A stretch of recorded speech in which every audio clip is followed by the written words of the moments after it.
एक समय की बात है, नारद हिमालय पर्वत की गुफा में तपस्या कर रहे थे। इंद्र ने भयभीत होकर उनकी तपस्या में विघ्न डालने के लिए कामदेव को भेजा। लेकिन कामदेव अपने प्रयास में असफल रहे, क्योंकि जिस स्थान पर नारद तपस्या कर रहे थे उसी स्थान पर भगवान शिव ने भी तपस्या की थी।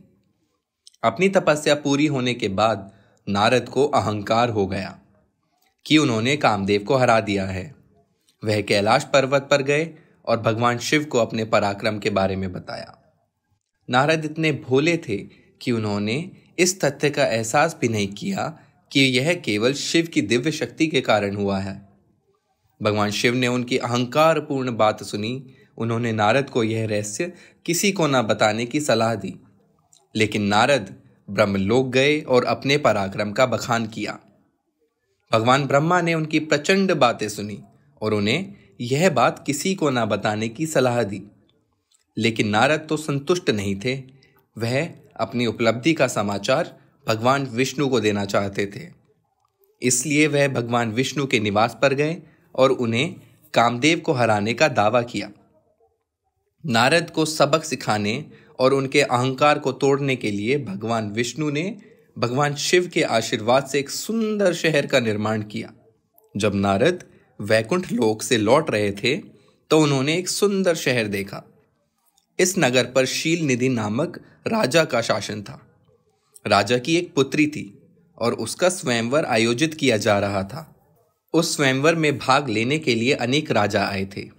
नारद उत्सुकतावश उस स्थान में प्रवेश कर गए जहां स्वयंवर का आयोजन हो रहा था।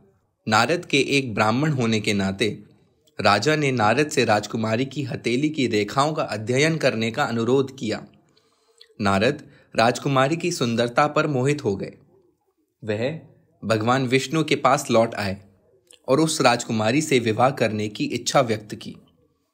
उन्होंने विष्णु से उन्हें अपने यानी विष्णु भगवान जैसा सुंदर बनाने का अनुरोध किया।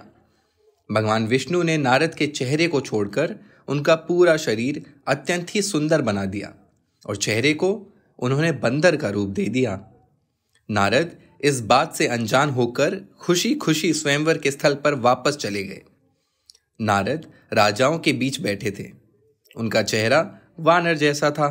भगवान विष्णु भी वहां मौजूद थे। राजकुमारी ने नारद को देखा जिनका मुख वानर जैसा था। वह कुपित हो गई और उनकी ओर से दृष्टि हटाकर प्रसन्न मन से दूसरी ओर चली गई। अंततः राजकुमारी ने भगवान विष्णु के गले में वरमाला डाल दी और भगवान विष्णु के साथ वैकुंठ धाम चली गई। वहां नारद जी की रक्षा के लिए भगवान शिव के 2 रुद्रगण ब्राह्मण के वेश में उपस्थित थे। यह देखकर उन रुद्रगणों ने नारद जी को जाकर उनके चेहरे का प्रतिबिंब देखने का अनुरोध किया। जब नारद जी ने जल में अपना मुख देखा तो वह अत्यंत ही क्रोधित हो उठे और उन्होंने रुद्रगणों को राक्षसों के रूप में पुनर्जन्म लेने का श्राप दे दिया, भले ही वे जन्म से ब्राह्मण थे। क्रोधित नारद तब भगवान विष्णु के पास गए और उन्होंने भगवान विष्णु को श्राप दिया, राम अवतार के दौरान आप भी अपनी पत्नी के वियोग के कारण कष्ट सहेंगे और वानर आपकी सहायता के लिए आएंगे।